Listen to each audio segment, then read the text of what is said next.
بھلا تم کو ان لوگوں کے حالات کی خبر نہیں پہنچی جو تم سے پہلے تھے،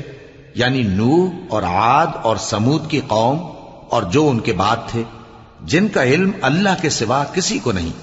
جب ان کے پاس ان کے پیغمبر نشانیاں لے کر آئے تو انہوں نے اپنے ہاتھ ان کے منہوں پر رکھ دیے کہ خاموش رہو، اور کہنے لگے کہ ہم تو تمہاری رسالت کو تسلیم نہیں کرتے، اور جس چیز کی طرف تم ہمیں بلاتے ہو ہم کو اس میں بھاری شک ہے۔ ان کے پیغمبروں نے کہا، کیا تم کو اللہ کے بارے میں شک ہے جو آسمانوں اور زمین کا پیدا کرنے والا ہے؟ وہ تمہیں اس لیے بلاتا ہے کہ تمہارے گناہ بخشے اور ایک مدت مقرر تک تم کو مہلت دے۔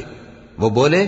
کہ تم تو ہمارے ہی جیسے آدمی ہو، تمہارا یہ منشا ہے کہ جن چیزوں کو ہمارے بڑے پوجتے رہے ہیں ان کے پوجنے سے تم ہمیں روک دو، تو اچھا کوئی کھلی دلیل لاؤ، یعنی معجزہ دکھاؤ۔ پیغمبروں نے ان سے کہا